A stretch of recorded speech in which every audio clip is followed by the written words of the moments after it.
Everyone.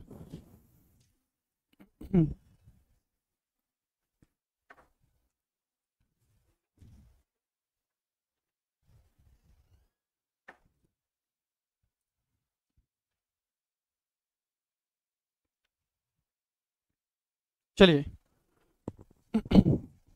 आज की class में हम लोग स्टार्ट करने वाले हैं with a new act and the name of the act is Indian contract act 1872। ठीक है, तो नोटबुक मेंटेन किया था तुम लोगों ने लॉ पेपर के लिए? ओके, तो नोटबुक निकालो पहले। इंडियन कॉन्ट्रैक्ट एक्ट 1872, आ जाओ आ जाओ।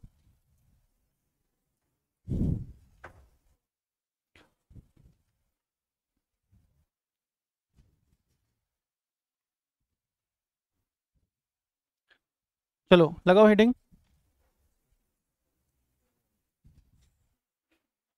इंडियन कॉन्ट्रैक्ट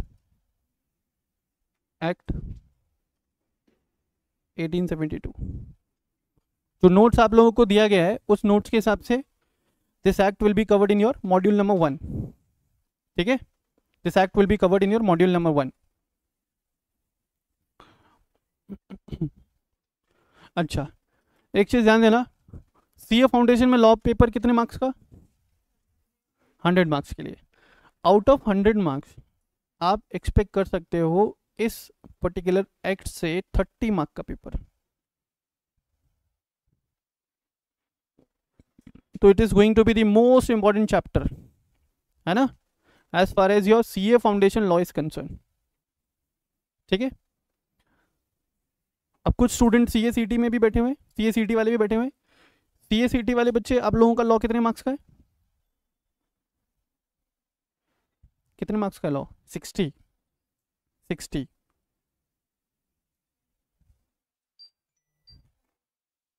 हाँ, 30 का है।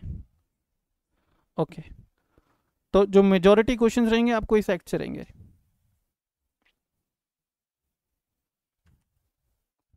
ठीक है, मेजॉरिटी क्वेश्चंस आपको इस पर्टिकुलर एक्ट से आने वाले।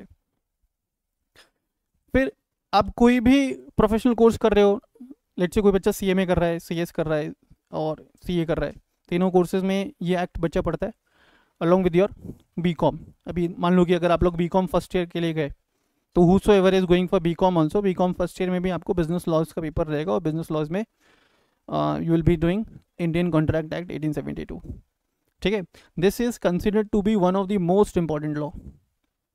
ठीक है, this is considered to be one of the most important law. Is it clear? जब भी कोई स्टूडेंट लॉ पढ़ना स्टार्ट करता है ना, तो स्टार्ट करता है with Indian contract act 1872 itself. Is it clear? Is it clear? चलिए, तो वेटेज कितना? 30 मार्क्स। किस में? स्पेशली फाउंडेशन लेवल पे कम से कम 30 मार्क्स है। हो सकता है कि आपको 30 मार्क्स से ज़्यादा के लिए भी पूछ लिया जाए।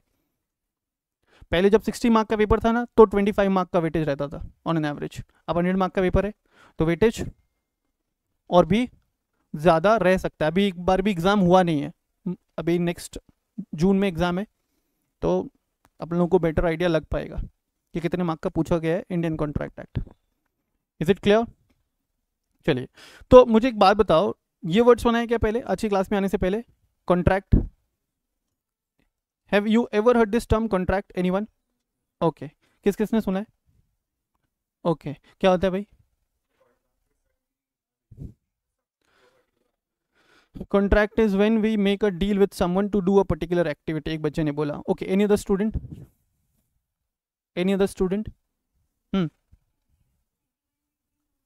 एग्रीमेंट बिटवीन टू और मोर पर्सन, तुमने पढ़ा है क्या पहले? हाँ, और कोई स्टूडेंट? हम्म,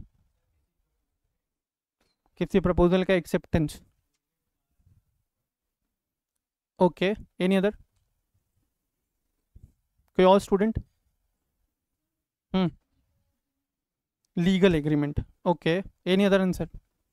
तो चलिए देखेंगे यहाँ पे इंडियन कॉन्ट्रैक्ट एक्ट जहाँ पे लिखा ना, वहाँ से एक एरो निकालो और लिखो it is a law relating to contract. यहाँ पे अपन लोग क्या पढ़ने वाले हैं इस एक्ट के अंदर? Law relating to contract. Indian contract act is a law relating to contract.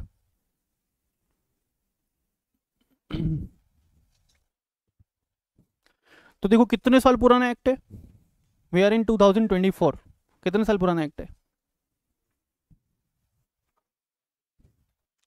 More than 150 years. तो ये एक्ट 150 साल पुराना है, still this act is considered as one of the most important act, still it is considered as one of the most important act. तो चलो पहले कुछ preliminary बातें कर लेते हैं अपन लोग। मैंने बोला कि एक्ट किसको रेगुलेट करेगा, किसको रिलेट करेगा? कॉन्ट्रैक्ट्स को। और ये एक्ट कब आया? 1872 में आया रहेगा। तो 1872 में India was being ruled by Britishers. तो कॉमन सेंस है, ये एक्ट कौन लाए रहेंगे इंडिया में? ब्रिटिशर्स। ठीक है, तो एक चीज लिख लेते हैं, this act was brought by the, this act was brought by the Britishers.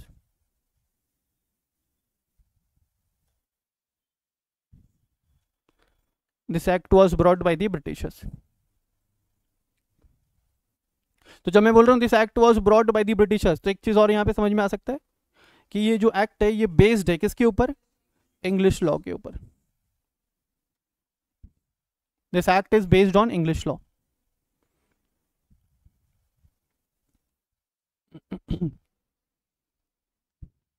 ठीक है, फिर एक लाइन और लिख लोगे नीचे, although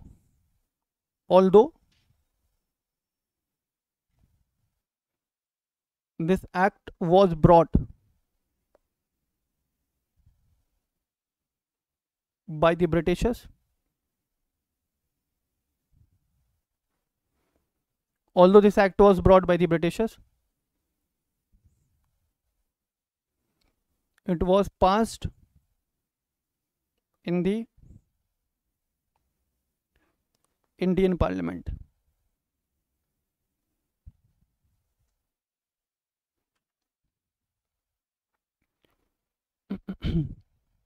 It was passed in the Indian Parliament.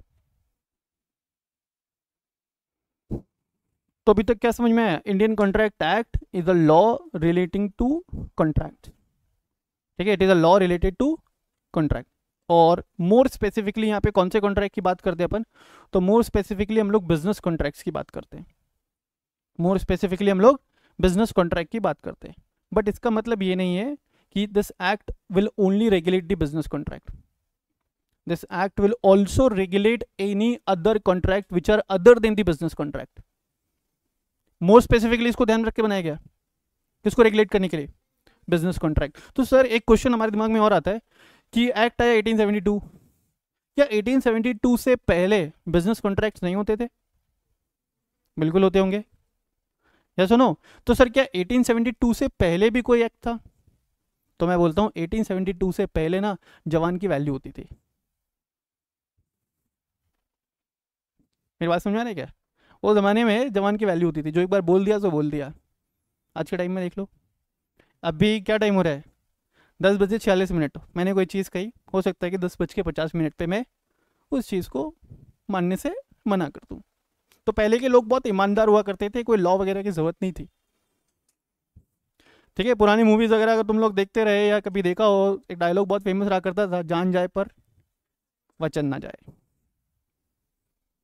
ठीक है, फिर थोड़े दिन के बाद आया कस्में वादे प्यार वफा सब बातें हैं, बातों का क्या। Is it clear? सुना है सॉन्ग, कस्में वादे प्यार वफा सब बातें हैं, बातों का क्या। इसलिए Indian contract act, this act was introduce to give legal recognition, this act was introduce to give legal recognition to the contracts. ठीक है, more specifically which one? Business contract. But this act will also regulate contracts which are other than the business contract. For example, आज तुम लोग पढ़ने के लिए आए हो, मैं पढ़ाने के लिए आया हूँ, there is a contract between us. है सर, हमने तो कोई एग्रीमेंट वगैरह साइन नहीं किया आपके साथ। अब मैं बताऊंगा तुमको आगे चल के कि कॉन्ट्रैक्ट कैसे बना हमारे बीच में।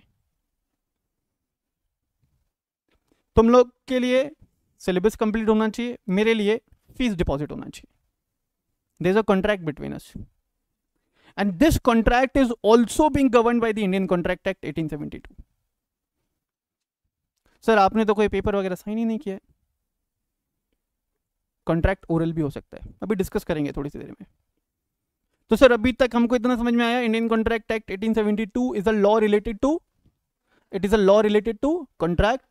This act was brought by the Britishers in 1872, है ना. ये एक्ट ब्रिटिशर्स लेकर के आए, but it was passed in the Indian parliament. It was passed in the Indian parliament.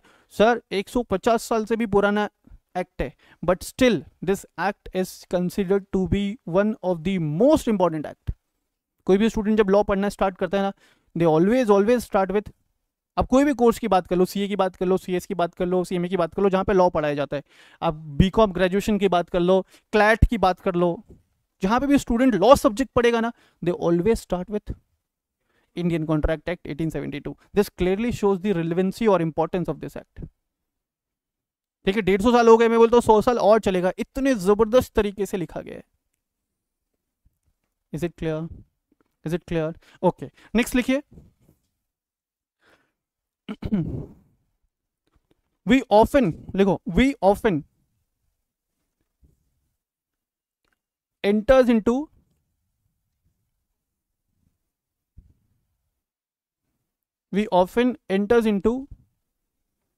contracts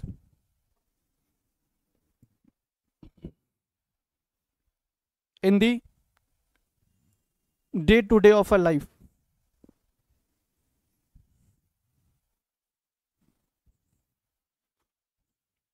For example, we the student of CA Foundation, ऐसा लिखना, we the student of CA Foundation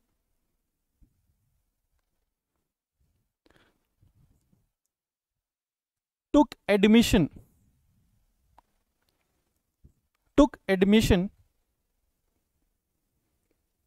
at Knowledge Academy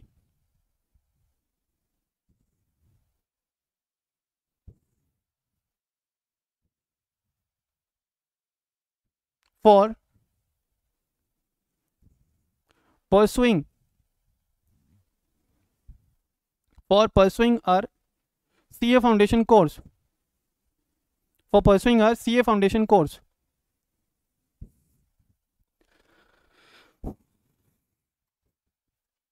And hence, we entered into a contract with Knowledge Academy.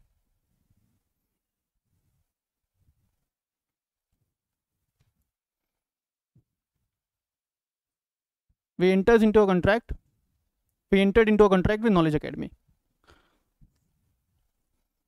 ठीक है, done. Next लिखो, next paragraph change करना. After completing the, आज कौन सा day है भाई? मंडे. हाँ, after completing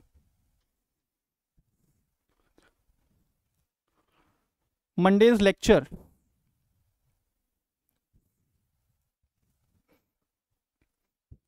we went to a restaurant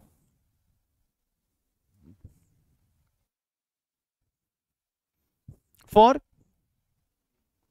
having lunch.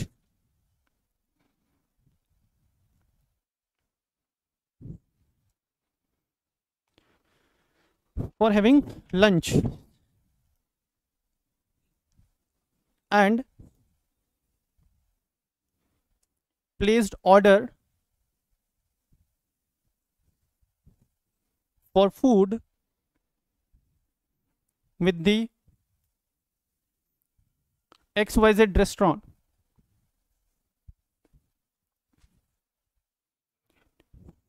Here also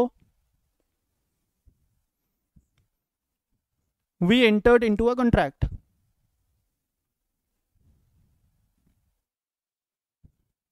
Here also we entered into a contract.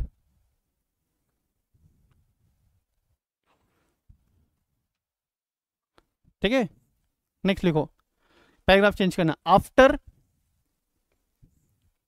Having the lunch,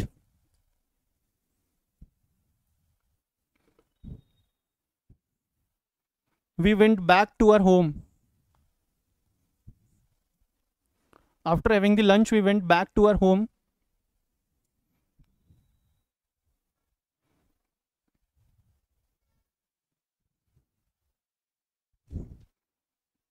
And there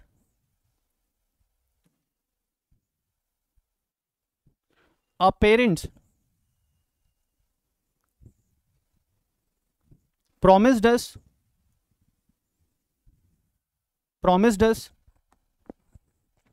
to gift a car. To gift a car.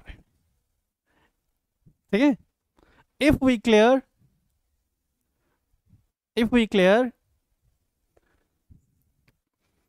CA foundation with 350 or more marks, if we clear CA foundation with 350 or more marks,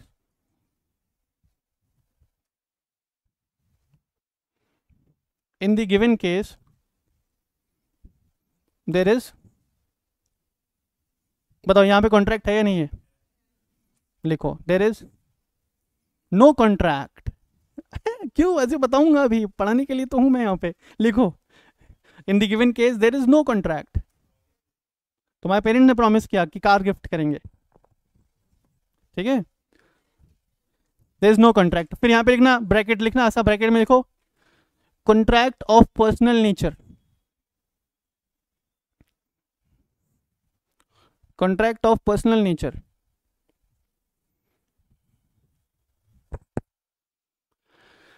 ठीक है, paragraph change करो.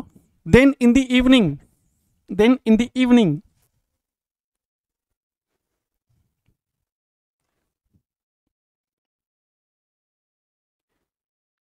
we went to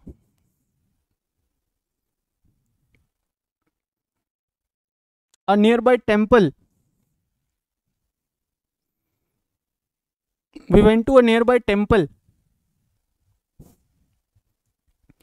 And offered our prayers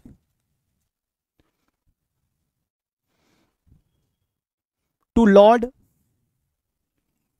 Ram and Hanuman.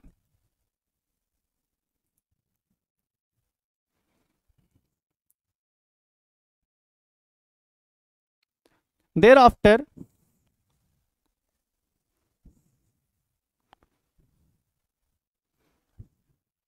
we promised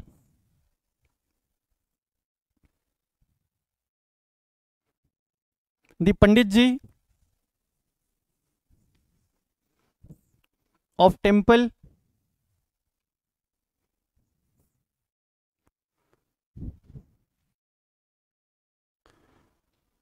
to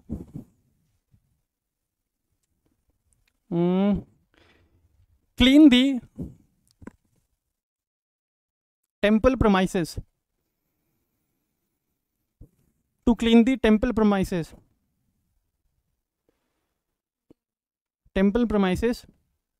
On daily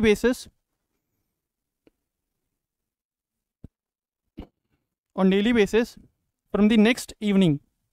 मतलब तुमने पंडित जी को promise किया है कि क्या करोगे, कल से मंदिर की सफाई करोगे, ठीक है? तो यहाँ पे भी लिखना there is, in this case क्या है, यहाँ पे कॉन्ट्रैक्ट है तो लिखो देयर इज नो कॉन्ट्रैक्ट. अब एग्जाम्पल में लिखना यहाँ पे contract of religious nature. Bracket में लिखना कॉन्ट्रैक्ट ऑफ रिलीजियस नेचर. तो पर्सनल नेचर का कोई कॉन्ट्रैक्ट है उसको कॉन्ट्रैक्ट नहीं मानेगा ये act. Contract of religious nature है उसको कॉन्ट्रैक्ट नहीं मानेगा, ठीक है? समाज सेवा कॉन्ट्रैक्ट नहीं कहलाएगा, ठीक है? नेक्स्ट आगे लिखो. Then in the next morning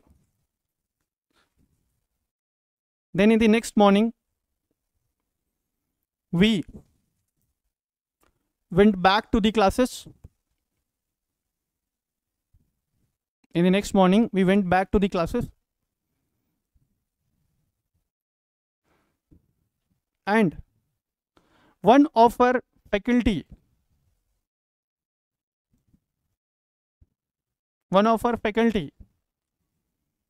has promised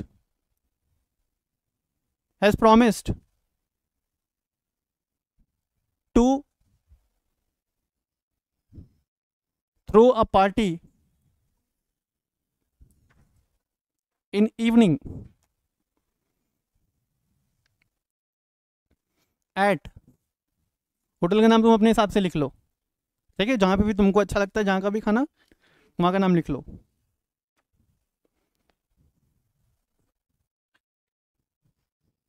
At dash लिख लिया. We got ready for the dinner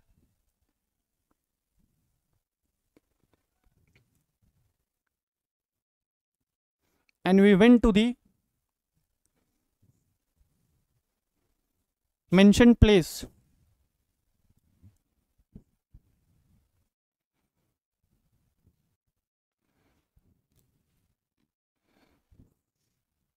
ठीक है. However,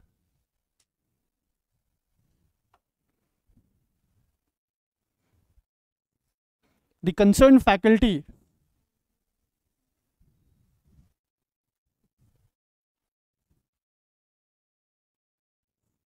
did not came to host the dinner.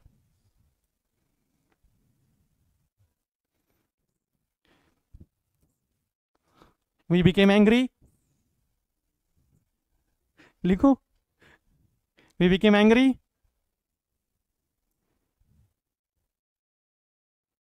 and thus went back to our home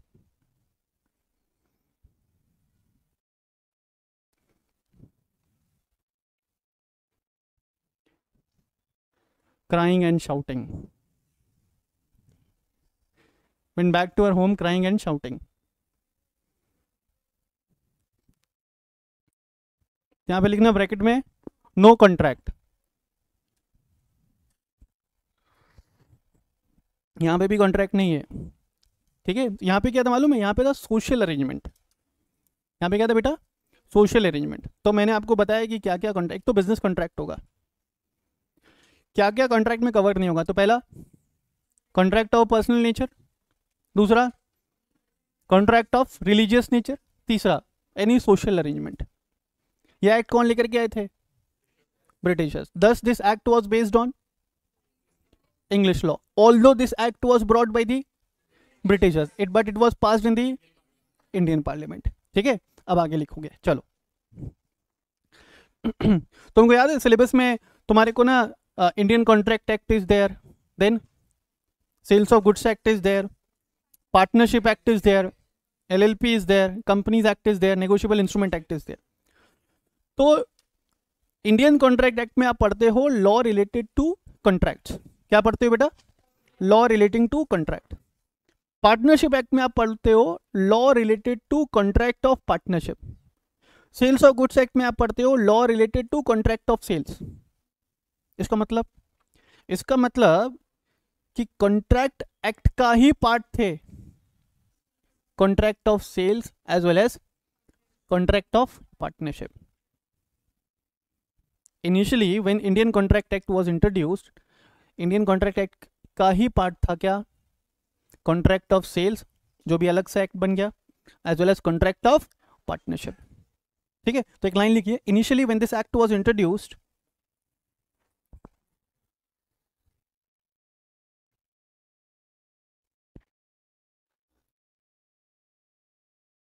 initially when this act was introduced,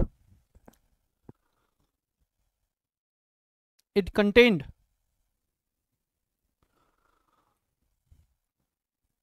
266 sections.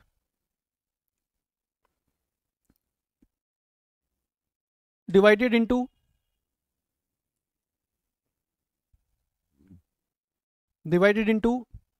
11 chapters.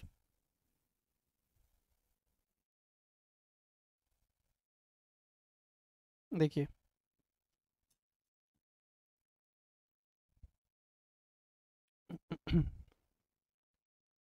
फिर कुछ इस तरीके से बाइफिकेशन था, लिखेंगे सेक्शन 1 से लेकर के सेक्शन 75 जो बात करता था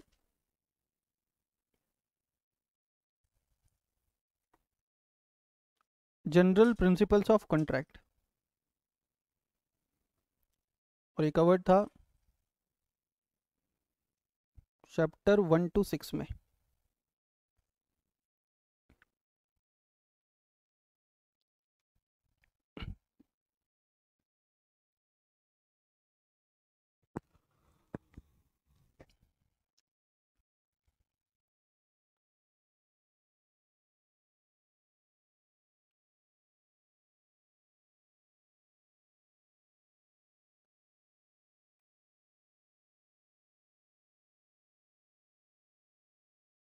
क्या बेटा 123 तक, हाँ इसमें था कॉन्ट्रैक्ट ऑफ सेल्स। फिर सेक्शन 124 से लेकर के 238 तक यहाँ पे गिवन है स्पेशल कॉन्ट्रैक्ट्स।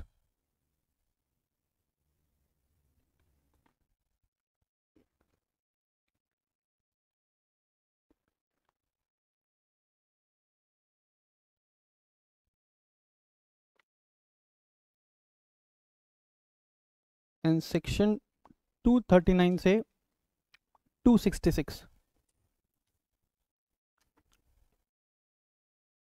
यहाँ पे है contract of partnership. Contract of partnership तो सही कर लेना एक बार, पार्टनरशिप का स्पेलिंग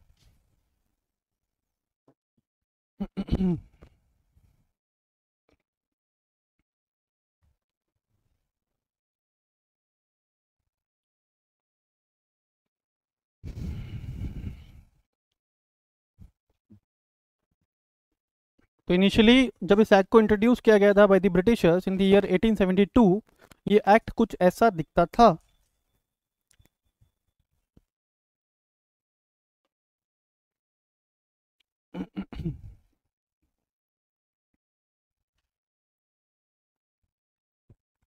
ठीक है,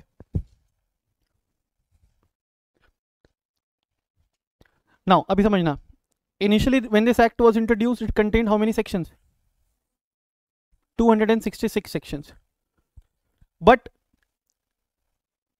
later on सेक्शन नंबर 76 से 123 अलग कर दिया गया by making a new act, the Sales of Goods Act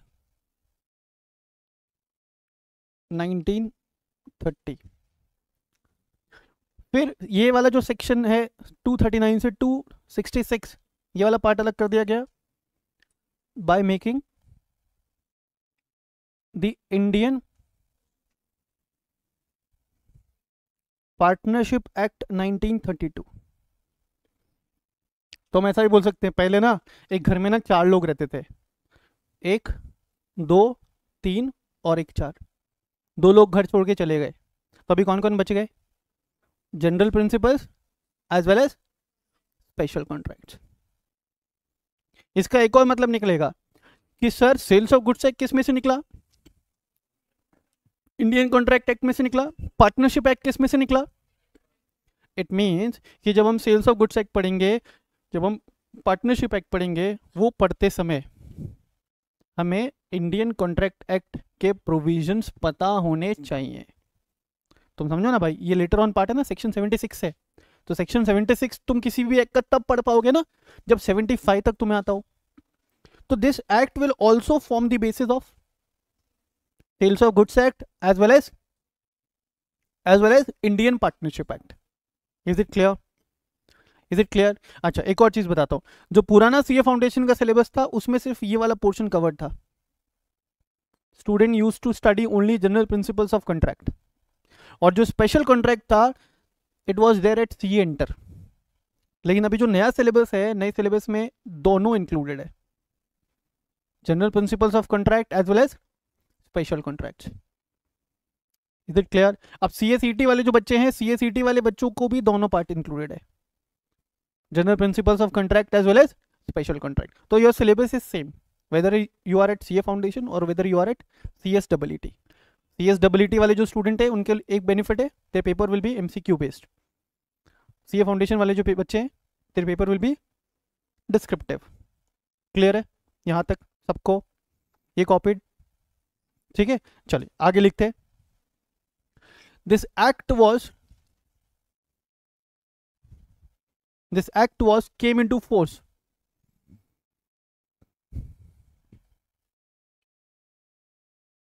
This act came into force on 1st of September. This act came into force on 1st of September 1872. This act came into force on 1st of September 1872. Enforcement में कब आया? 1872. ठीक है, अब मैंने तुमको याद है, तुम लोग को पढ़ाया था सेक्शन 1, है ना? किसी भी एक्ट का सेक्शन 1 कितनी चीजें बताता है? 3 चीजें. बताओ क्या क्या चीजें बताता है? Short title, then extent, as well as date of commencement.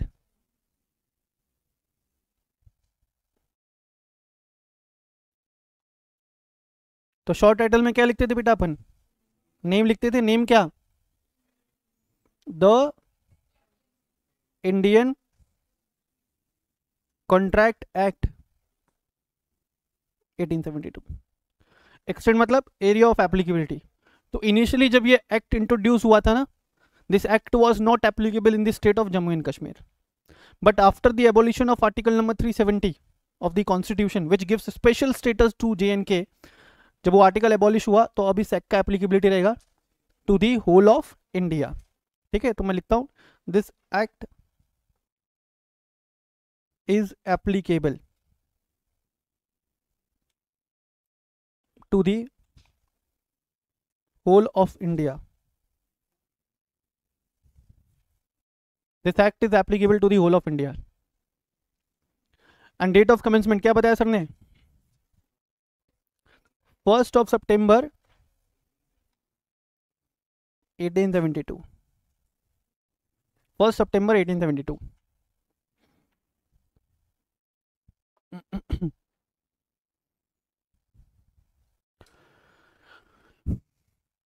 Done. अच्छा मुझे बताओ सेक्शन 2 में क्या दिया रहता है? डेफिनेशन. तो इस एक्ट के डेफिनेशन भी सेक्शन 2 में दिया हुआ है. मैंने आपको बताया था सेक्शन 2 के बाद जो ब्रैकेट लगता था क्या बोलते थे उसको? क्लॉज. है ना? आप लोगों ने पढ़ा इससे पहले कंपनीज एक्ट. कंपनीज एक्ट में कंपनी का डेफिनेशन आप लोगों ने पढ़ा था किसमें?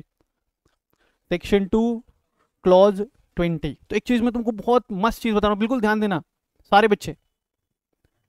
आप लोगों ने जब कंपनीज एक्ट पढ़ा तो वहां पढ़ा सेक्शन 1 से लेकर के सेक्शन 2 क्लॉज 1 से लेकर के 2 क्लॉज 95 तक है. क्यों? Because there are 95 definition in the companies act. There are. तो यहां पे नंबर्स था. क्लॉज किसमें था? नंबर्स में. जब आप इंडियन कॉन्ट्रैक्ट एक्ट पढ़ोगे तो वहां पे क्लॉज अल्फाबेट्स में आएगा. फॉर एग्जाम्पल आएगा 2 clause A, 2 clause B, 2 clause C, 2 clause H, 2 clause I. Sir ऐसा क्यों? बिकॉज अल्फाबेट्स कितने होते हैं? तो बोला अगर किसी एक्ट में अप टू 26 डेफिनेशन ही है, अगर किसी एक्ट में अप टू 26 डेफिनेशन ही है तो वहां पे अल्फाबेट्स में हो सकते हैं क्लॉज. 26 अल्फाबेट से ज्यादा है या 26 डेफिनेशन से ज्यादा है तो वहां पे क्लॉज का नंबरिंग किस में होगा? नंबर्स में. तो यहां पे जो डेफिनेशन रहेगा अप टू 26 रहेगा, इसलिए 2 clause A B C D E F G H I ऐसे चलेगा. कंपनीज एक्ट में 2 1 2 3 4 5 6 7 8. क्यों? More than 26 definition are there. Is it clear? आ रहा है समझ में? किसी के ऊपर से जा रहा है? Very good. कोई बेवकूफ ही होगा जिसके ऊपर से जा रहा होगा. कोई है ऐसा? Okay, copy this.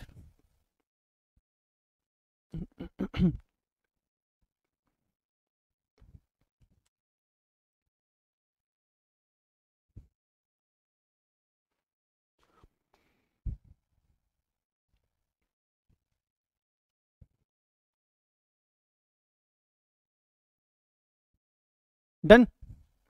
चलो आगे।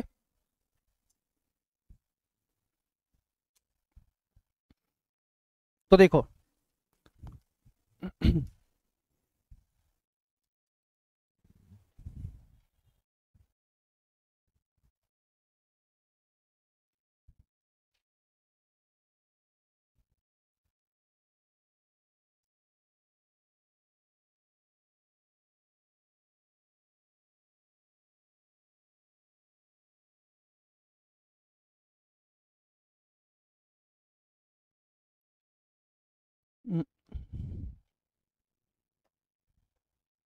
तो Indian contract act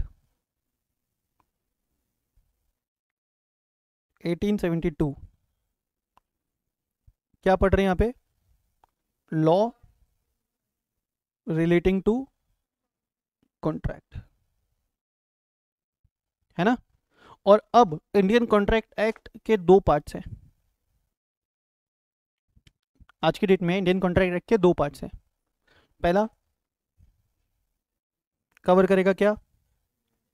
general principles of contract,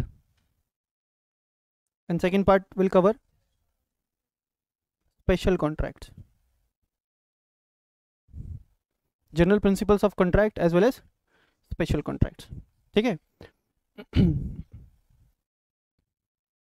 तो पहले हम लोग कवर करेंगे सेक्शन 1 से लेकर के 75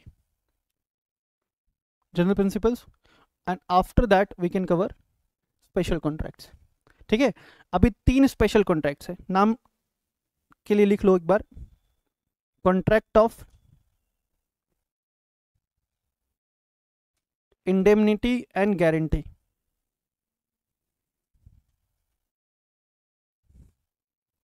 contract of indemnity and guarantee. Second one is contract of bailment and pledge,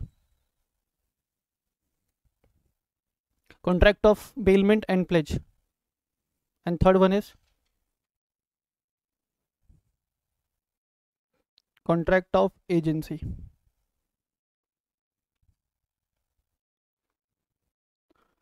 So there are 3 special contracts: contracts of guarantee and indemnity, दूसरा contract of bailment and pledge, third one is contract of agency.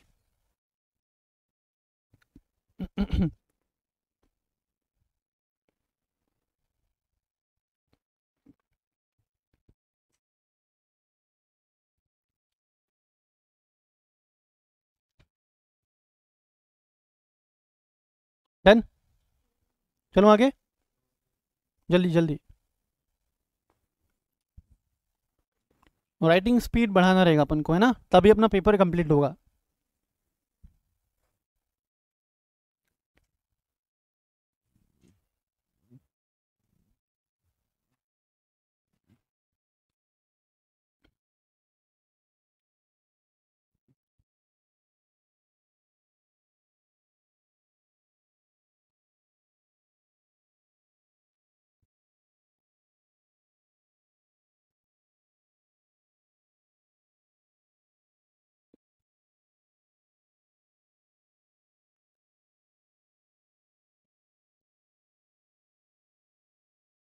Done. चलो आगे। चलो अब sir next question arise होता है, next and the most important, what do you mean by the term contract? What do you mean by the term contract? तो देखिए यहाँ पे कॉन्ट्रैक्ट के लिए बोला गया, कॉन्ट्रैक्ट के लिए बोला गया इट इज एन एग्रीमेंट। कोई लिखेगा नहीं, सिर्फ स्क्रीन पे देखते रहने का। It is an agreement which is enforceable by law। Contract क्या? तो contract is an agreement which is enforceable by law. Sir नहीं समझ में आ रहा है। कॉन्ट्रैक्ट समझने के लिए आपको दो चीजें पता होनी चाहिए। पहला, sir what do you mean by the term agreement, plus sir what do you mean by the term enforceable by law? ठीक है, ये दोनों पता होगा तो हम लोग समझ पाएंगे what do you mean by the term contract. तो आप पहले देखो एनफोर्सेबल बाय लॉ का मतलब क्या होता है। एनफोर्सेबल बाय लॉ का मतलब है something which can be enforced upon, something which can be enforced upon any person through the court of law. ऐसी कोई चीज जो किसी पर्सन के ऊपर एनफोर्स करवाई जा सकती है, किसके थ्रू? कोर्ट के थ्रू। ऐसी कोई चीज जो किसी पर्सन के ऊपर एनफोर्स करवाई जा सकती है कोर्ट के थ्रू। फॉर एग्जाम्पल समझना, अभी हमने आपसे फीस लिया, आज क्या तारीख है? 29 अप्रैल। ओके, तो मैंने सारे बच्चों से फीस कलेक्ट कर लिया है और आज तक का तो प्रॉपर शेड्यूल वगैरह आया बच्चों को बैच का व्हाट्सएप ग्रुप में। कल के क्लास का कोई भी स्केड्यूल नहीं आया। स्टूडेंट एज अ बैच वो ग्रुप में पूछते रह गए सर कल का स्केड्यूल, कोई आंसर नहीं, कोई रिप्लाई नहीं। तो स्टूडेंट ने सोचा कि भाई कोई स्केड्यूल नहीं आया, हो सकता है कि क्लास सेम टाइम पे हो। तो बच्चे क्या किए, सेम टाइम पे आ गए। सेम टाइम पे आते हैं तो देखते हैं नीचे चैनल गेट लगा हुआ है, ताला लगा हुआ है। तो बच्चों को लगा कि हो सकता है कि यार आज लेट हो गए हो, we must wait for next few minutes. 15-20 minute हो गए तुमको वेट करते करते, नो वन केम। ठीक है, फिर नीचे जो फ्लोर पे जो शॉप्स है ना, उसका एक बंदा आता है, वो चैनल गेट खोलता है। तुम लोग ऊपर आए सेकंड फ्लोर पे, सेकंड फ्लोर पे तुम आते हो, तुम देखते हो कि यार यहाँ पे तो कोई है ही नहीं, है ना। क्लासरूम के ऐसे पर्दे लगे हुए, तो अंदर भी तुम झांक के नहीं देख सकते। ठीक है, नो बडी केम। तुमको 1 घंटा हो गया, 1.5 घंटा हो गया, अब तुम लोग ना फ़ोन ट्राई कर रहे हो, फ़ोन कर रहे हो, फ़ोन कर रहे हो, तो कोई भी फ़ोन नहीं पिक कर रहा है। ठीक, उस दिन तो तुम लोग घर चले गए, सोचा कि यार चलो ठीक है आज हो सकता है कि क्लास कैंसिल्ड हो, कल वापस आएंगे इसी टाइम पे। नेक्स्ट डे की क्लास का भी कोई स्केड्यूल नहीं आया, नेक्स्ट डे की क्लास का भी कोई स्केड्यूल नहीं आया। अब तुम्हारे दिमाग में डाउट उठना स्टार्ट हो गया। ठीक, फिर सारे बच्चे आते हैं और नेक्स्ट डे तो पेरेंट्स भी आते साथ में। ठीक है, student came along with their parents. तो भाई वापस सेम चक्कर काट रहे हो, कोई है ही नहीं यहाँ पे सुध लेने के लिए, कोई फ़ोन भी नहीं उठा रहा है। फिर तुम लोगों ने क्लासेस का विंडो तोड़ा और अंदर आकर के देखते हो तो कुछ भी नहीं है क्लास में। The entire promises has been vacated, no one is there. You kept on calling. ठीक है, तो मैं एक बार तुम्हारा फ़ोन उठाता हूँ शाम को और मैं बोलता हूँ कि क्या है, क्यों तुम लोग मुझे परेशान कर रहे हो फ़ोन कर करके। तुम बोलते हो सर वो क्लास, मैंने कोई क्लास व्लास नहीं होगी, आगे से मुझे फ़ोन करने की ज़रूरत नहीं है। तो बच्चे को जिसको मैंने ऐसे फ़ोन पे बोला वो तो डर के ऐसा रोने लग गया, दूसरा बच्चा गुस्से में आ गया, दूसरा बच्चा फ़ोन पे कहा सर क्लास व्लास का क्या करना है। मैंने कोई क्लास व्लास नहीं है सर, क्लास नहीं लोगे तो हमारी जो फीस है वो वापस दो। मैं बोलता हूँ भूल जाओ फीस और भूल जाओ क्लास, आगे से मुझे फ़ोन मत करना। You have deposited the fees, ये सुनो। अभी तुम लोग क्या करोगे next? You will go to a nearest police station, will file a complaint, will file a case, है ना। सर अगर क्लास नहीं ले सकते कोई बात नहीं, हमारा फीस रिफंड करो। तो तुम अपना फीस मुझसे मांग सकते हो, किसके थ्रू? कोर्ट के थ्रू।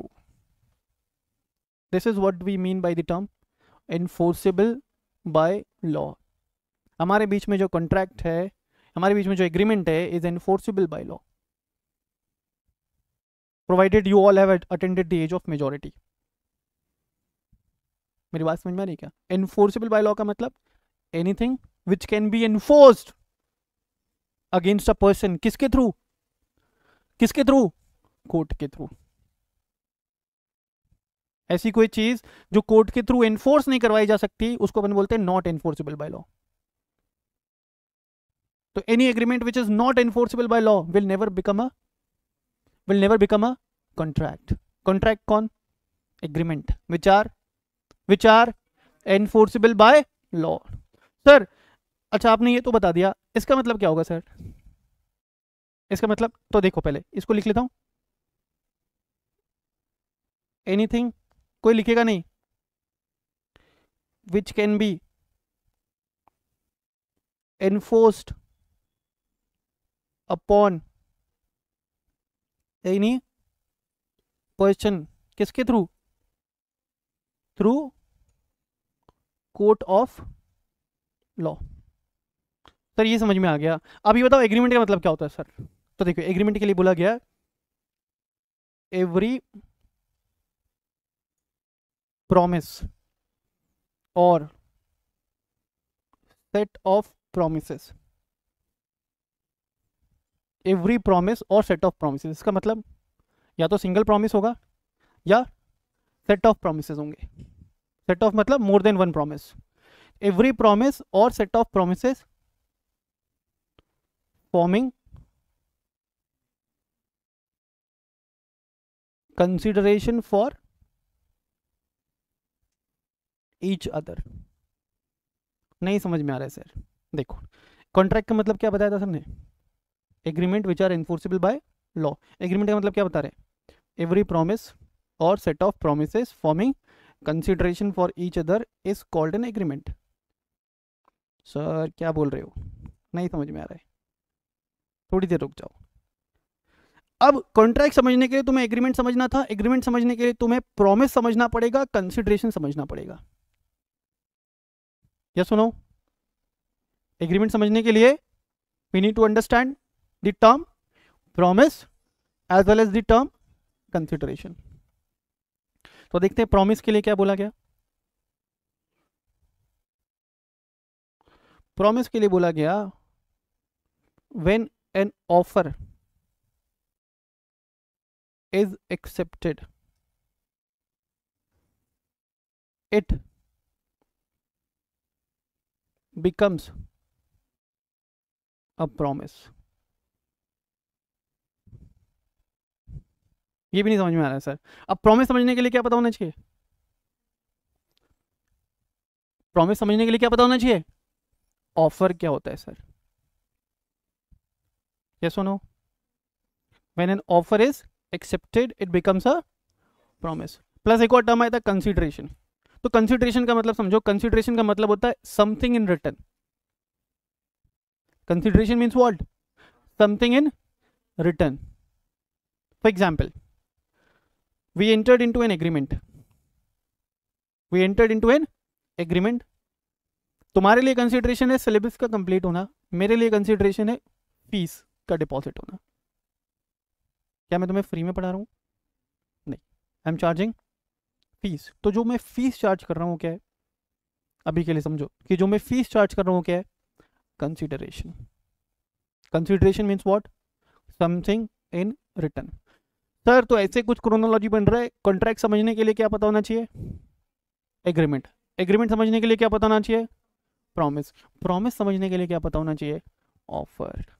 प्रॉमिस समझने के लिए क्या पता होना चाहिए बेटा? Offer. Now the question arises, what do you mean by a term offer? What do you mean by the term offer? तो देखो ऑफर के लिए, ऑफर का मतलब समझिए। ऑफर का मतलब है व्हेन अ पर्सन, बोलो मेरे साथ, सब बोलेंगे, कोई बेवकूफ होगा जो नहीं बोलेगा मेरे पीछे।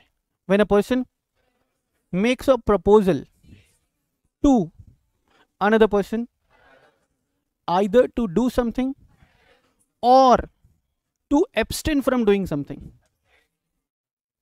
चलो अभी तुमने क्या बोला? when a person makes a proposal to another person either to do something or to abstain from doing something। मतलब जब एक व्यक्ति दूसरे व्यक्ति को क्या दे रहा है?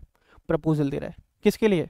कोई काम करने के लिए, either to do something और to abstain। abstain का मतलब होता है बेटा to prevent। कोई काम करने के लिए बोला जा सकता है और किसी काम को करने से रोका जा सकता है। मेरी बात समझ में आ रही है? चलो फिर से, व्हेन अ पर्सन, बोलो, makes a proposal to another person either to do something और to abstain from doing something with an intention to know the assent assent का मतलब होता है हाँ, with an intention to know the assent of the other person. चलो फिर से, offer में ना दो पार्टीज रहेंगे। पहला होगा offeror. Offeror means a person who is making the offer. Offeror means a person who is making an offer. For example, I made an offer to teach CA foundation classes. ठीक है, I made an offer to teach CA foundation classes. मैं बोलता हूं कि तुम लोग मुझसे पढ़ो सीए फाउंडेशन, तो I am asking you to do something. I am asking you to do something. फिर जब मैं तुमको प्रपोजल दे रहा हूं ना, I am giving the proposal with an intention to know कि क्या तुम्हें मेरा प्रपोजल एक्सेप्टेबल है, क्या तुम्हें मेरा प्रपोजल एक्सेप्टेबल है। मैंने बोला कि I want to teach CA foundation to you all, तुमने बोला okay sir, we are ready to learn from you. It means you have accepted my offer. It means you have accepted my offer. फिर ये लड़का, क्या नाम है तुम्हारा? नवनीत। अब मान लो कि क्लास की छुट्टी हो गई, कितने बजे, आज कितने बजे तक की क्लास? 3 बजे तक। ओके, 3 बजे क्लासेस की छुट्टी हो गई, ये बेचारा घर पे जा रहा है अपने। रास्ते में एक अंकल जी मिले। अंकल जी से पूछते, क्या नवनीत 12th के एग्जाम वगैरह हो गए, अभी क्या कर रहे हो? नवनीत बोलता है कि सीए की तैयारी कर रहा हूँ। अंकल जी बोलते, सीए की तैयारी कर रहे हो? ये बहुत ऐसा जोश से बोला, अंकल जी बहुत ठंडे पड़े हुए। इसने बोला सीए की तैयारी कर रहा हूँ। अंकल जी बोले, सीए की तैयारी कर रहे हो? तो ये बोलता है कि हाँ, क्यों, क्या हुआ? अंकल जी बोलते, सुन, अगर तूने सीए की तैयारी करना छोड़ दिया तो मैं तुझे 50 लाख रुपए देता हूं। मैं तुम्हें कितने देता हूं? तो यहां पे uncle is making a proposal to abstain him. Uncle is making a proposal to abstain him, to prevent him from doing the CA preparation.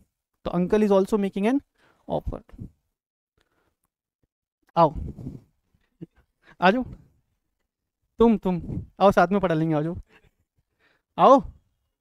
तो ऑफर दोनों चीजें इंक्लूड कर सकता है। पहला, पॉजिटिव एक्ट। पॉजिटिव एक्ट कब? जब आप कोई काम करने के लिए बोल रहे हो। Plus negative act. Negative act कब? नेगेटिव एक्ट कब? व्हेन, हाँ, when someone is being abstain. Abstain मतलब इज बीइंग प्रिवेंटेड। जो ऑफर दे रहा है उसको अपन ने क्या बोला? जो ऑफर दे रहा है अपन ने क्या बोला उसको?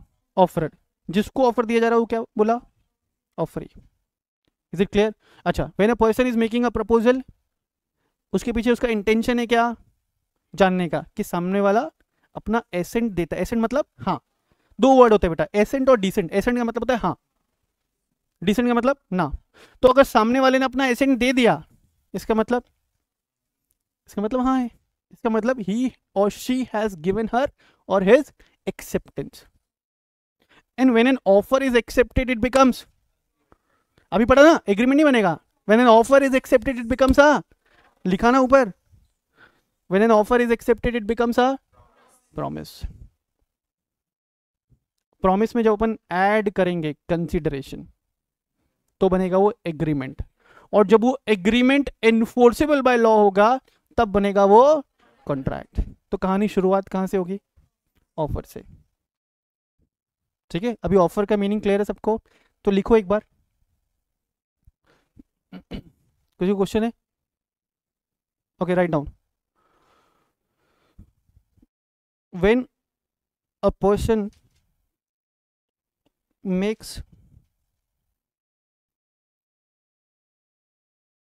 a proposal,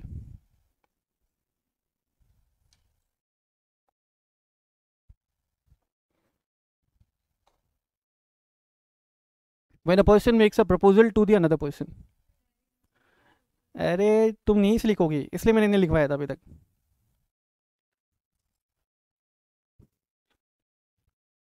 तुम्हारा सीक्वेंस सही होना चाहिए, है ना? सर ने तो समझाने के लिए पहले कॉन्ट्रैक्ट बताया, जबकि सर को पहले क्या बताना चाहिए था? हाँ, when a person makes a proposal to the another person with an intention, with an intention,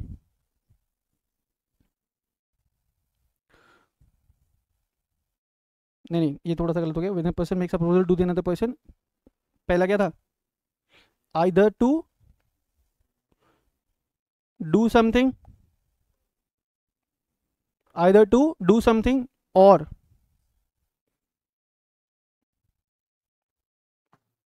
to abstain. Abstain को गोला लगाओगे और लिखोगे to prevent.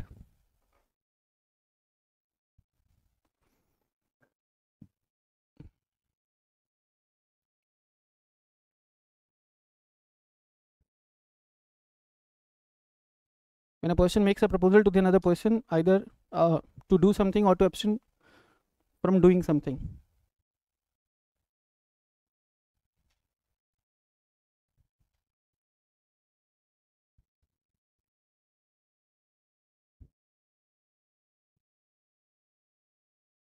Within intention.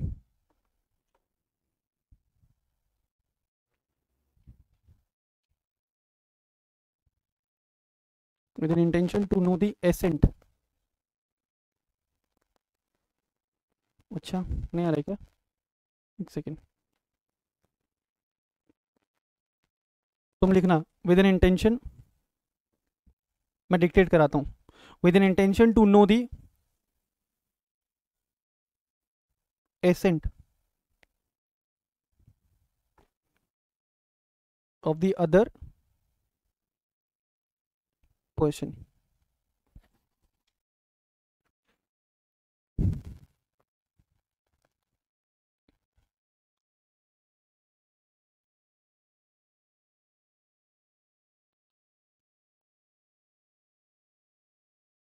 He is said, SID है ना, to have made an offer. He is said to have made an offer.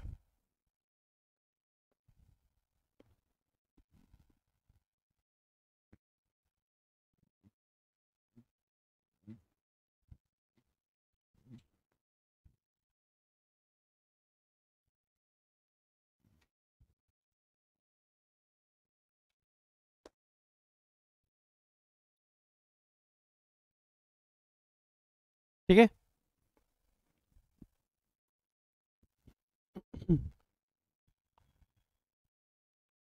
नीचे लिखना it includes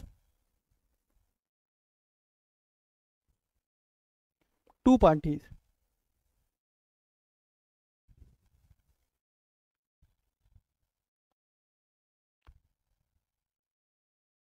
first one is offeror, second one is offeree.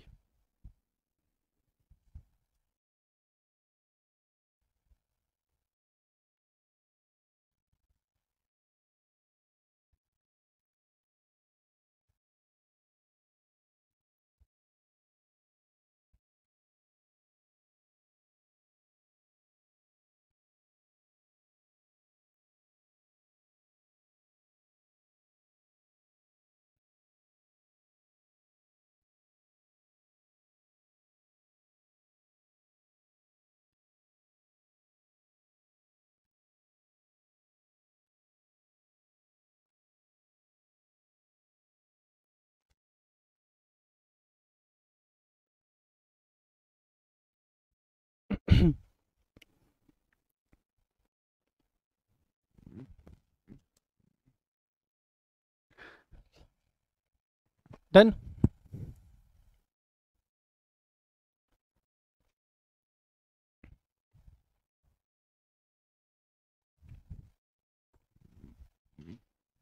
लिखा, आगे एक और चीज लिख लोगे, ऑफर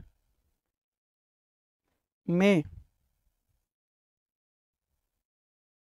इंक्लूड क्या, अ पॉजिटिव एक्ट, यस और नो, और अ नेगेटिव एक्ट। नेगेटिव कब? when a person is being prevented, when a person is being abstained from doing something.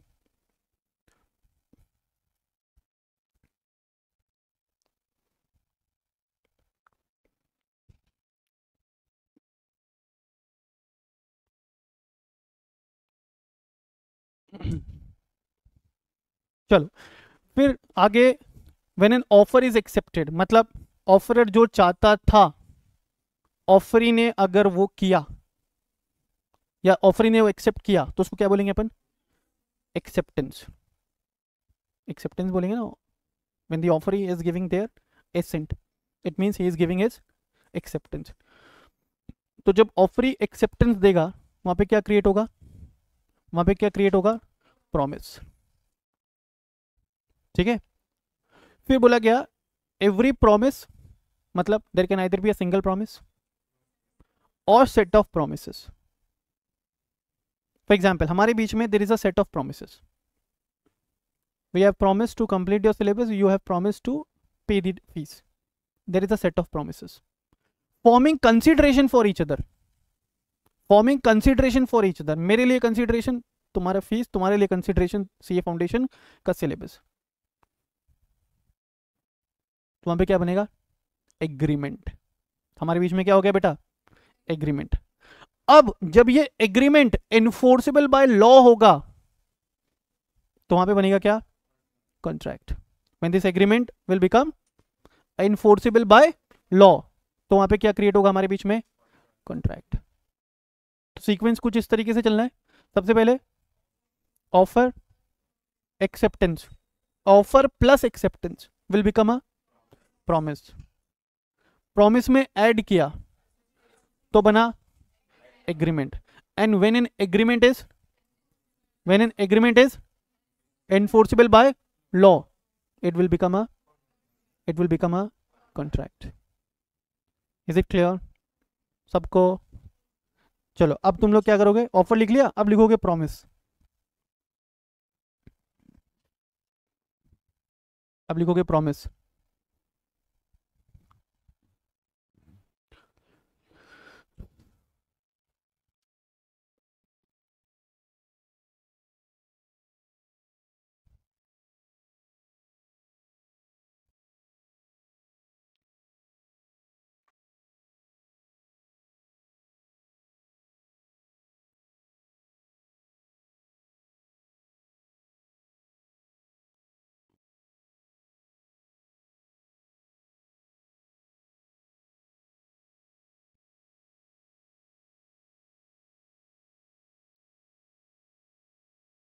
Done?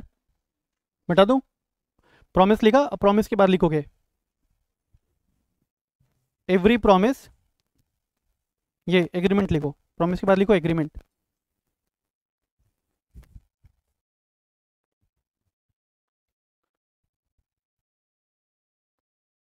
Every promise और set of promises forming consideration for each other.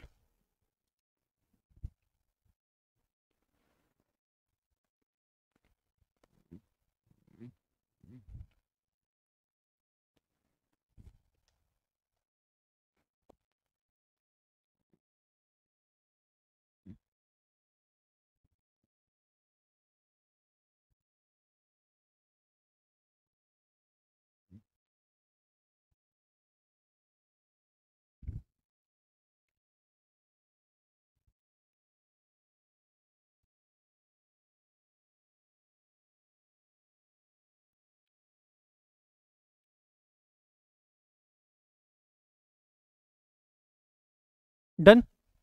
फिर लिखोगे when an agreement is enforceable by law,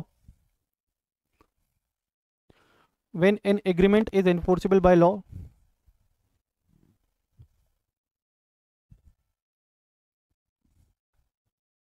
when an agreement is enforceable by law, it will become a contract.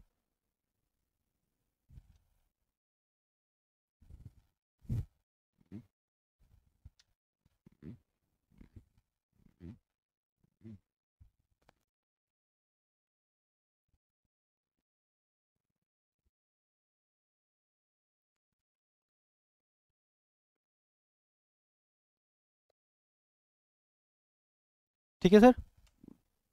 Done? चलो, तो अब एक बार फिर से revise करने के लिए, सबसे पहले कहानी कहां से शुरू हुई? ऑफर, फिर एक्सेप्टेंस, तो क्या बना? प्रॉमिस। प्रॉमिस में क्या ऐड किया बेटा? कंसिडरेशन, तो क्या बना,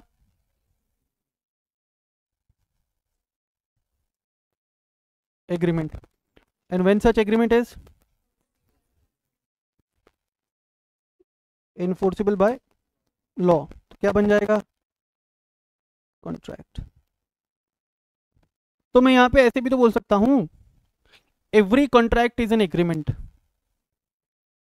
but every agreement need not to be a contract. क्यों भाई, ऐसे agreement which are not enforceable by law वो क्या नहीं बनेंगे, कॉन्ट्रैक्ट नहीं बनेंगे. लेकिन कॉन्ट्रैक्ट हमेशा क्या होगा, agreement.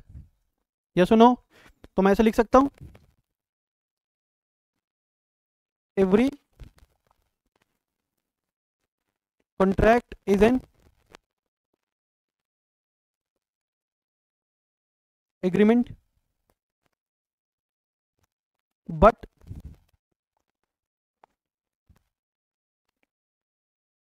every agreement need not to be a contract. क्या एड्रेस करना है अपन को, तो लिखो के ऊपर हेडिंग लगाओगे, when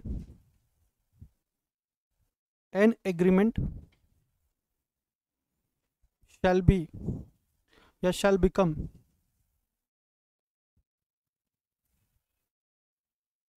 enforceable by law. कब कोई एग्रीमेंट एनफोर्सेबल बाय लॉ बनेगा, या कब कोई एग्रीमेंट एनफोर्सेबल बाय लॉ होगा.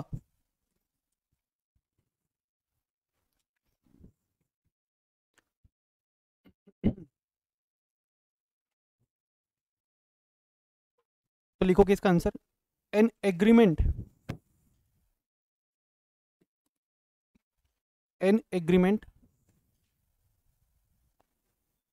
shall become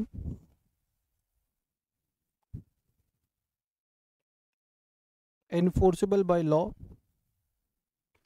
when the following elements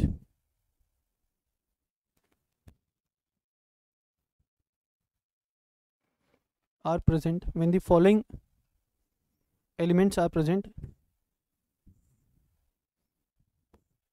in an agreement, when the following elements are present in an agreement. लिखो, मैं डिक्टेट कराता हूँ, in an agreement.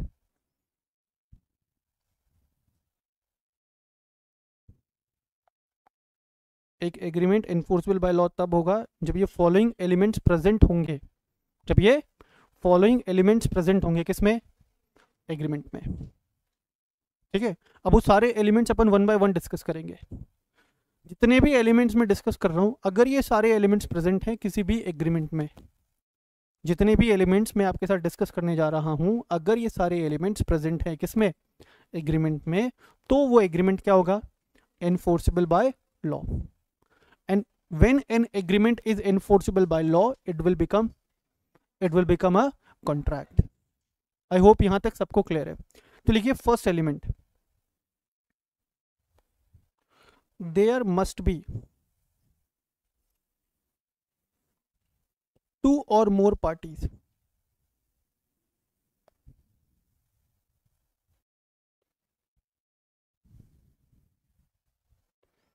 to enter into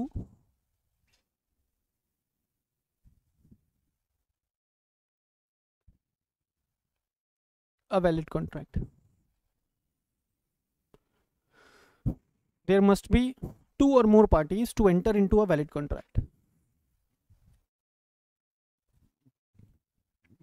बोला कि एक वैलिड कॉन्ट्रैक्ट में enter करने के लिए कम से कम दो लोगों का होना जरूरी है. एक वैलिड कॉन्ट्रैक्ट में एंटर करने के लिए दो लोगों का होना जरूरी है. ठीक है, it means a single person can not enter into a contract. तुमसे कोई कॉन्ट्रैक्ट नहीं कर सकते. ठीक है, बोलो ऐसा, तुमसे कोई कॉन्ट्रैक्ट नहीं कर सकते, लेकिन हम और तुम कॉन्ट्रैक्ट कर सकते. सिंपल है. कॉन्ट्रैक्ट में एंटर करने के लिए कम से कम कितने लोग चाहिए? 2 लोग चाहिए। तो write down, in order to enter into a valid contract, लिखो यहाँ पे इसका एक्सप्लेनेशन लिखो। In order to enter into a valid contract,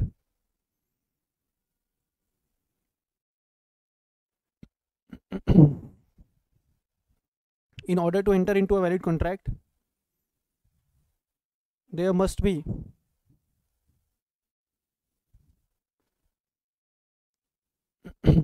in order to enter into a valid contract, there must be at least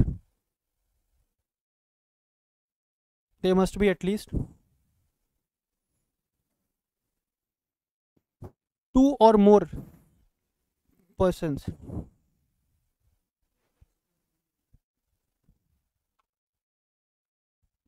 जो मैं बोल रहा हूँ ना वो लिखो, चालाकी मत दिखाओ अपनी। दे मस्ट बी एटलीस्ट 2 और मोर पर्सन्स। चालाकी दिखाने के दिन आएंगे तुम्हारे भी, तब दिखाना। अभी मेरी बात समझ लो। देयर मस्ट बी एटलीस्ट क्या? 2 और more persons to enter into a valid contract.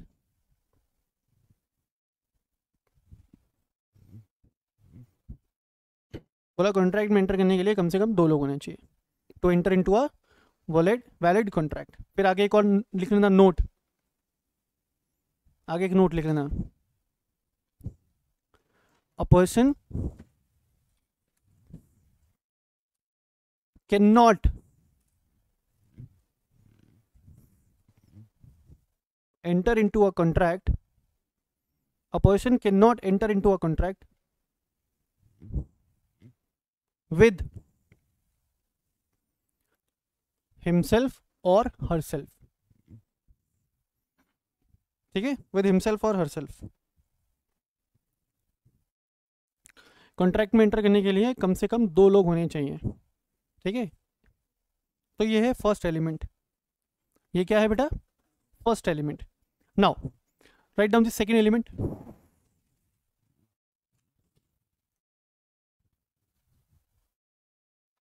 Parties must have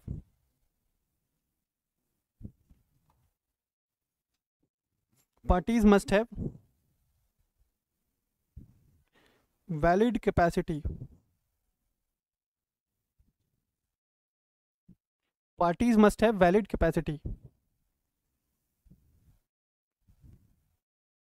to enter into a contract।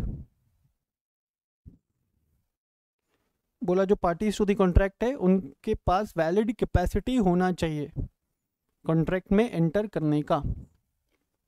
जो पार्टीज टू द कॉन्ट्रैक्ट है उनके पास वैलिड कैपेसिटी होना चाहिए कॉन्ट्रैक्ट में एंटर करने का। तो अब सवाल उठता है कि सर वैलिड कैपेसिटी किस किस के पास है?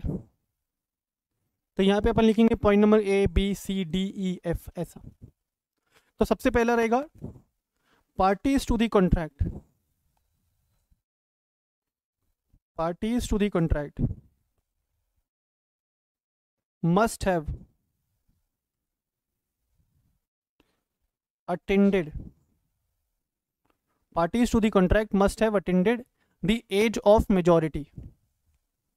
parties to the contract must have attended the age of majority। age of majority क्या है sir? that is 18 years। must have attended the age of majority, that is 18 years or above। तो तुम में से कौन कौन 18 साल का नहीं हुआ है अभी तक? Oh you can not enter into a contract. जिंदगी खराब हो गई। You can not enter into a contract, parties to the contract must have attended the age of majority. ये बार बार प्रॉब्लम आ रही है इसमें।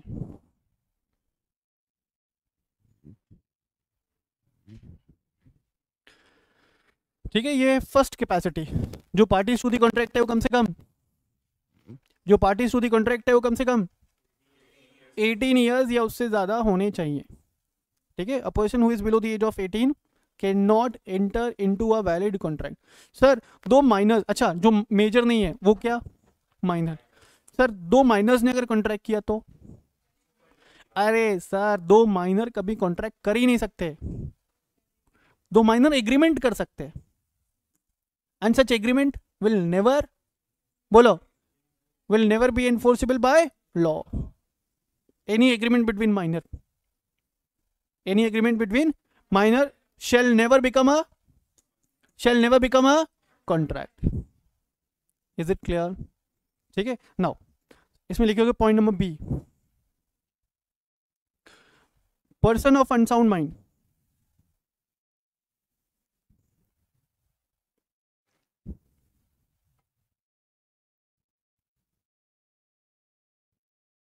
बोला parties to the capacity must not be a person of unsound mind.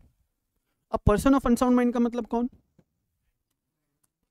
जो mentally unstable है, ऐसा. तो देखो एक लड़का है हमारी क्लास में, मिस्टर एक्स, ठीक है. अब ये मिस्टर एक्स को ना क्लास में जितने भी स्टूडेंट है ना, तो क्या बोलते हैं मालूम है? अरे वो एक्स क्या, वो पागल. ठीक. टीचर्स लोग आते हैं ना क्लास में, तो आते हैं उसको बोलते ओ पगले आ गया तू आज. टीचर क्या बोल रहे इसको? ओ पगले. जहाँ पे रहता है ना, सोसाइटी वाले भी क्या बोलते हैं? अरे वो तो पागल है, एक नंबर का सीए करने गया है. सोसाइटी वाले क्या बोल रहे हैं? पागल. इवन उसके पेरेंट्स भी क्या बोलते हैं मालूम? पता नहीं कहाँ से ये पागल पैदा हो गया घर में. पेरेंट्स क्या बोल रहे? पागल. ठीक है. रोज शाम को ना ये घर पे जाकर के ना बेचारा अकेले में बैठ के रोता है और भगवान से बोलता है कि भगवान तूने मुझे पैदा ही क्यों किया. सब मुझे क्या बोल रहे? सब क्या बोल रहे? तो मुझे बताओ, क्या ये मिस्टर एक्स कॉन्ट्रैक्ट में एंटर कर सकता है? आंसर इज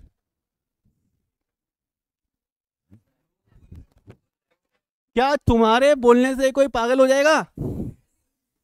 अगर हमारे बोलने से कोई पागल हो जाए ना, तो पूरी दुनिया पागल है, हमको छोड़ के. ये सुनो, टीचर ने ठीक से नहीं पढ़ाया, अरे वो टीचर तो पागल है. पेरेंट्स ने बात सुनी नहीं, अरे पेरेंट्स तो पागल है. कोई दोस्त तुम्हारी बात नहीं मान रहा, अरे साला पागल है एक नंबर का. हमारे बोलने से कोई पागल नहीं हो जाता. ठीक है. तो पर्सन ऑफ अनसाउंड माइंड का मतलब है person of unsound mind declared by a competent court. Court ने उसको डिक्लेयर किया हो पर्सन ऑफ अनसाउंड माइंड. और कोर्ट किसी को person of unsound mind declare करने से पहले पूरा ऐसा मेडिकल बैकग्राउंड उसका चेक करता है, उसके बाद सर्टिफिकेशन बना के देता है कि that person is a person of unsound mind. Clear है? अब समझना. ये लिख लिया सबने? अब बहुत बढ़िया एक चीज बताता हूं. लिख लिया प्लीज? यहाँ पे बोला person of unsound mind declared by a competent court. तो एक ऐसा व्यक्ति जिसको कोर्ट ने डिक्लेयर किया हो, क्या? Person of unsound mind. He can not enter into a contract. अब होता है क्या है मालूम है? जो पर्सन ऑफ अनसाउंड माइंड है ना, उसके ऊपर कोई चार्जेस भी फ्रेम नहीं होते. मैंने देखा है अभी यहाँ पे बहुत सारे लोग हैं जो बदमाशी करते हैं अपने एरिया में, दादागिरी करते हैं, और उन्होंने कोर्ट से सर्टिफिकेट ले रखा है. किसका?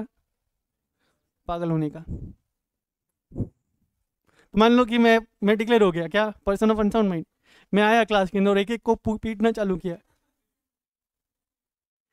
कूटना चालू किया. जो ऐसा मजबूत था वो तो सह गया, जो कमजोर था मर गया. क्या मेरा अगेंस्ट केस होगा? नहीं होगा, because I am a person of unsound mind. Unsigned उस पे तो होगा ना, बिकॉज जो दूसरा है वो तो पर्सन ऑफ साउंड माइंड है ना. सिंपल. यहां पे पर्सन ऑफ अनसाउंड माइंड का मतलब है, प्लीज ध्यान देना, at the time of entering into the contract that person was unable to take an informed decision या प्रूडेंट डिसीजन. प्रूडेंट मतलब सोच समझ के वो डिसीजन लेने की कैपेसिटी में नहीं था. कब? Eight the time of entering into the contract. तो उसको माना गया पर्सन ऑफ अनसाउंड माइंड. पहले बोला एक तो जो जिसको कोर्ट ने डिक्लेयर कर दिया, दूसरा वो व्यक्ति कॉन्ट्रैक्ट में एंटर करते समय सोचने समझने की शक्ति उसकी बराबर नहीं थी.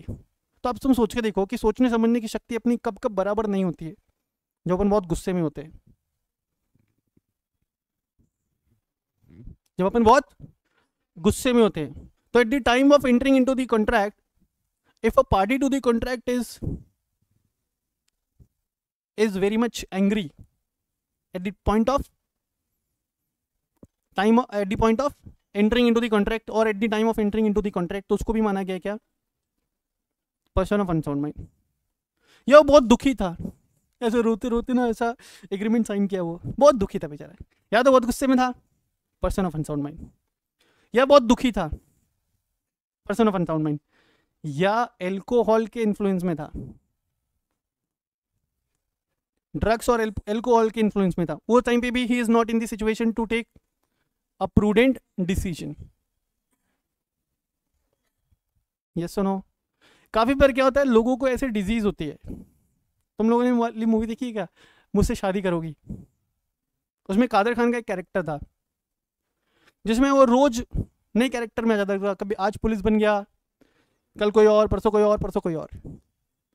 तो काफी डिजीजेस में ऐसा हो सकता है that a person remains normal for a part of the day. For example, तुम्हारे साथ ऐसा हो सकता है, तुम्हारी क्लास 9 से 3 है ना, you become abnormal. You become abnormal during 9 to 3. जैसे ही क्लास खत्म हुई, you become normal. ऐसा डिजीज हो सकता है किसी को, है ना, कि during a part of the day that person remains normal and for the other part of the day he remains abnormal. हो सकता है, ऐसे डिजीज होता है। तो अगर कॉन्ट्रैक्ट में एंटर करते समय वो नॉर्मल था, तो कॉन्ट्रैक्ट क्या हो जाएगा, एनफोर्सेबल बाय लॉ।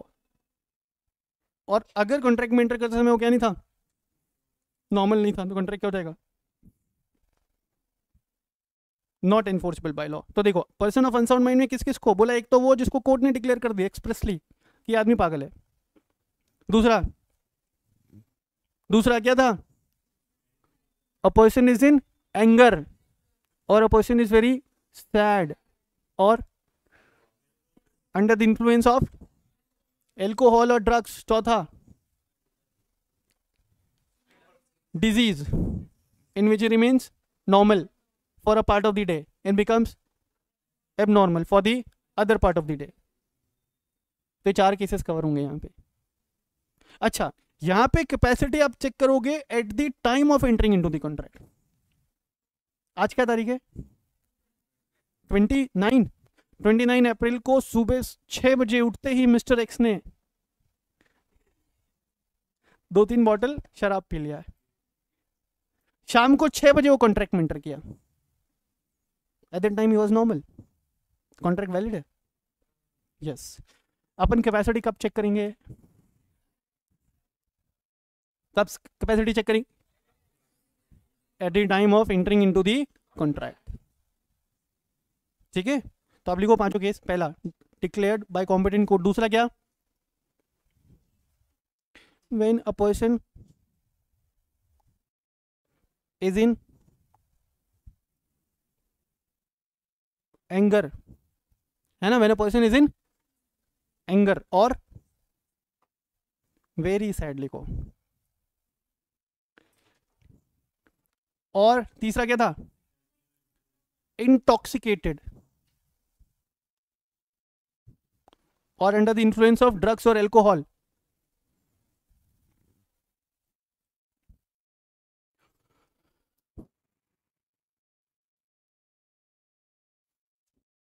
इंटॉक्सिकेटेड और under the influence of drugs और एल्कोहल। चौथा क्या था, हाँ, डिजीज है। कैसा डिजीज है, ये रिमेन्स नॉर्मल। काफी सारे स्टूडेंट को भी डिजीज होता है ये, क्लास के टाइम पे they become abnormal, inactive, abnormal, बिल्कुल साइलेंट, चुपचाप से आकर के बैठा रहेगा क्लास में, जैसे ही क्लास खत्म हो, ठीक है, ही और she will show their true colours. Yes no. तो लिखो डिजीज में क्या लिखोगे, डिजीज में remains normal for a part of the day and becomes abnormal for the other part of the day. ठीक है, राइट डाउन।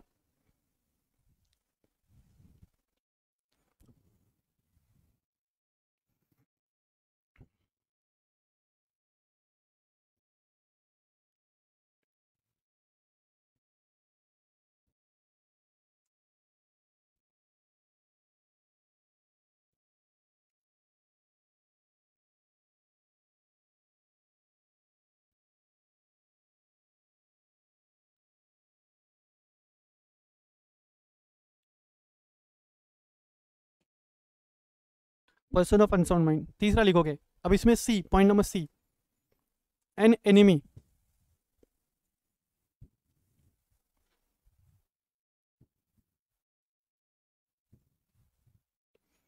एनिमी, एनिमी के साथ भी कॉन्ट्रैक्ट नहीं कर सकते। अब एनिमी कौन होता है? तो एनिमी का पहले मतलब लिखो। Person, person belonging to, person belonging to a country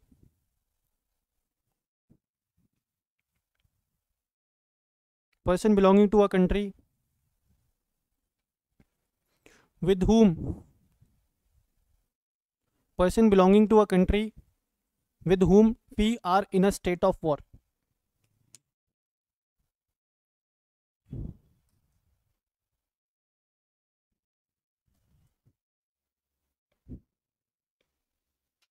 Person belonging to a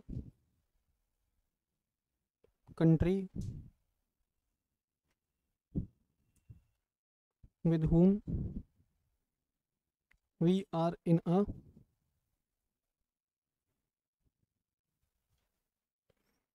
person belonging to a country with whom we are in a state of war. State of war मतलब जो government ने officially declare किया हो। अगर government ने किसी country के साथ ऑफिशियली वॉर डिक्लेयर किया है, अगर गवर्नमेंट ने किसी कंट्री के साथ ऑफिशियली वॉर डिक्लेयर किया है, तो उस कंट्री के कोई भी पर्सन के साथ, पर्सन में इंडिविजुअल भी आ गया, वहाँ की कंपनीज भी आ गई, वहाँ की कोई अथॉरिटीज़ भी आ गई, उनके साथ अपन कॉन्ट्रैक्ट नहीं कर सकते। कब नहीं कर सकते? During the period of war only. कब नहीं कर सकते? During the period of war. एक बार वॉर खत्म हुआ, फॉर एग्जाम्पल आज क्या तारीख है? 29 अप्रैल 2024 को मोदी जी आते हैं रात को 8 बजे टीवी पे और डिक्लेयर कर देते हैं officially declared war with let's say Pakistan. तो 29 अप्रैल 2024 रात को 8 बजे के बाद पाकिस्तान के किसी भी पर्सन के साथ हम कॉन्ट्रैक्ट नहीं कर सकते हैं। They will become our enemies. अब मान लो कि ये वॉर चला टिल 23 ऑफ मे 2027, लगभग 3 साल ये वॉर चला। ड्यूरिंग दिस पीरियड हम इनके साथ कोई भी कॉन्ट्रैक्ट नहीं कर सकते। ड्यूरिंग दिस पीरियड हम इनके साथ कोई भी कॉन्ट्रैक्ट नहीं कर सकते।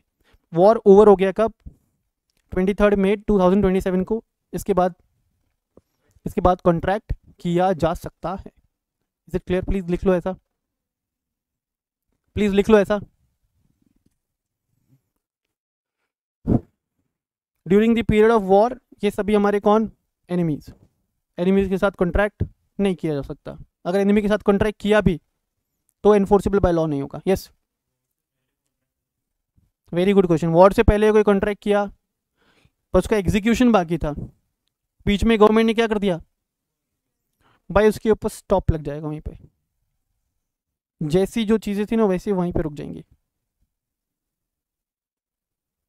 Is it clear? It will become a void contract. अब वॉइड कॉन्ट्रैक्ट क्या होता है आप बताऊंगा आने वाले क्लास में। नरेंद्र वॉइड नहीं, वॉइड कॉन्ट्रैक्ट। अब वॉइड कॉन्ट्रैक्ट होता क्या है मैं बताऊंगा आने वाले क्लास में।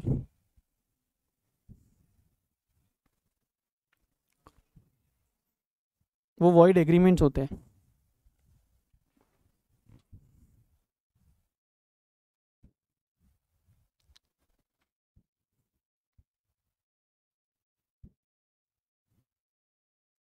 देखो आज इंडियन कॉन्ट्रैक्ट एक्ट की ना पहली क्लास है, इसलिए मैं सब बच्चों को एक चीज सजेस्ट करता हूँ।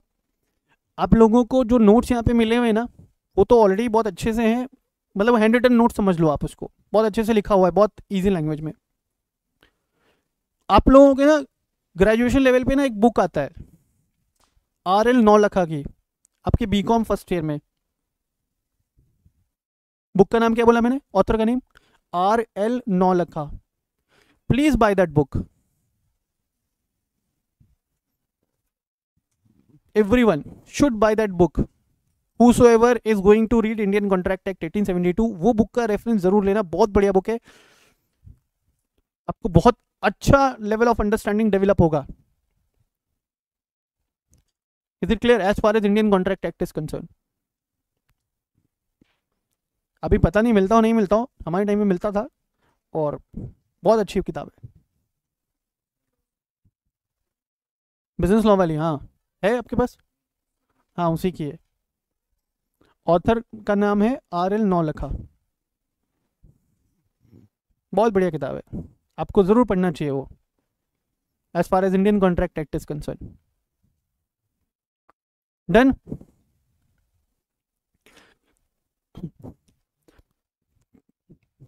तो पहला था parties to the contract must have attended the age of majority. दूसरा, parties to the contract must not be of unsound mind. तीसरा, they must not be an enemy. चौथा लिखो, अनडिस्चार्ज्ड इंसॉल्वेंट.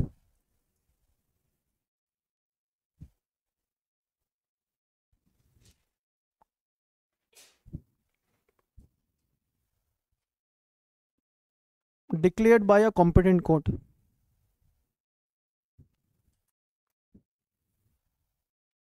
अगर किसी पर्सन को कोर्ट ने insolvent declare किया है, इंसॉल्वेंट कौन होता है? One who is unable to pay his or her debts as in when they arise. अगर कोई व्यक्ति अपना डेप्ट्स का पेमेंट नहीं कर पाता और कोर्ट प्रोसीडिंग के थ्रू उसे इंसॉल्वेंट डिक्लेयर कर दिया जाता है, ठीक है, तो वो इंसॉल्वेंट व्यक्ति कॉन्ट्रैक्ट में एंटर नहीं करेगा. इंसॉल्वेंट का मतलब यहाँ पे अनडिस्चार्ज इंसॉल्वेंट. अब तुम समझो, अभी 2024 चल रहा है ना, 2015 में कोर्ट ने मुझे इंसॉल्वेंट डिक्लेयर कर दिया था, लेकिन 2020 तक मैंने अपने सारे डेप्ट्स का पेमेंट कर दिया. क्या मैं कॉन्ट्रैक्ट में एंटर कर सकता हूँ? हाँ. यहाँ पे वर्ड क्या है? Undischarged insolvent. मतलब कोर्ट ने मुझे डिक्लेयर किया इंसॉल्वेंट और अभी तक भी मैंने पेमेंट्स नहीं किए. कोर्ट ने मुझे इंसॉल्वेंट डिक्लेयर किया और अभी तक भी मैंने अपने सभी डेप्ट्स का पेमेंट नहीं किया. तो उस केस में मैं कौन? अनडिस्चार्ज्ड. तो जब तक मैं अनडिस्चार्ज्ड इंसॉल्वेंट हूं तब तक मैं कॉन्ट्रैक्ट में एंटर नहीं कर सकता. और यहां पे कैपेसिटी कब देखनी है अपन को? Eight the time of entering into the contract. If at the time of entering into the contract a person is an undischarged insolvent, he or she cannot enter into the contract. Is it clear? Now next लिखेंगे E point.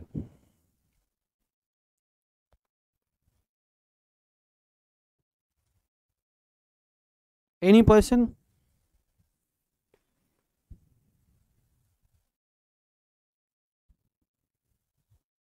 who is disqualified by law or by the court. Any person who is disqualified by the law or court. ऐसा कोई व्यक्ति जिसे law या court ने क्या किया हो. अब सर ये कौन होते हैं? मतलब कोर्ट ने मना कर दिया है एक्सप्रेसली कि इन लोगों के साथ कॉन्ट्रैक्ट मत करो. मान लो कि ये क्या नाम है? नवनीत. ये बंदा ना पास्ट में एक कंपनी का डायरेक्टर था और उस कंपनी ने बहुत बड़ा स्कैम किया इसकी डायरेक्टरशिप में. मेरी बात समझ में आ रहा है क्या? ये बंदे की कंपनी ने बहुत बड़ा स्कैम किया है. तो कोर्ट हो सकता है ऐसे बंदों को क्या करे? To protect the interest of the other party, court में disqualify this person to enter into the contract. इसके पास में लड़का बैठा, क्या नाम है? विशेष ने पास्ट में 7 लोगों का मर्डर किया हुआ है. 8वीं की तैयारी है. 7 लोगों का मर्डर किया है. कोर्ट इसके जैसे लोगों को भी क्या कर सकता है? डिस्क्वालीफाई कर सकता है. To protect the interest of, हो सकता है ना इसने किसी और के साथ कॉन्ट्रैक्ट किया, उसने कॉन्ट्रैक्ट के ऑब्लिगेशन फुलफिल नहीं किया, इसने उसका मर्डर कर दिया. इसकी टेंडेंसी है, नॉर्मल टेंडेंसी है, मर्डर कर देता है, छोटी बात पे मर्डर कर देता है. तो ऐसे लोगों से बचाना चाहिए नहीं बचाना चाहिए? कोर्ट को बचाना चाहिए. तो ऐसे लोगों को कोर्ट क्या करता है बेटा?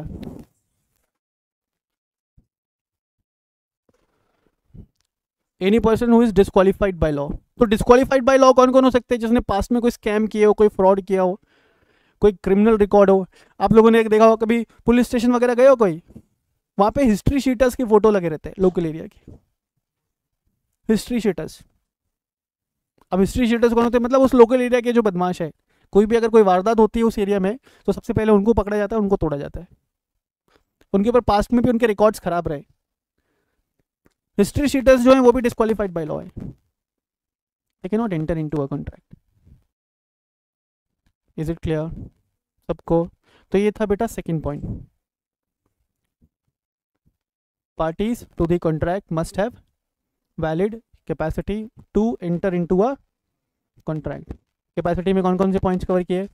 पहला, they must have attended the age of majority. Next, they must not be a person of unsound mind. Next, they must not be an enemy. Next, they must not be an undischarged insolvent. Next, any person who is disqualified by law. Is it clear? चलो यहाँ तक किसी को कोई doubt? Okay, इसके आगे की कहानी नेक्स्ट क्लास में। तो आज की क्लास में इतना ही। Thank you so much.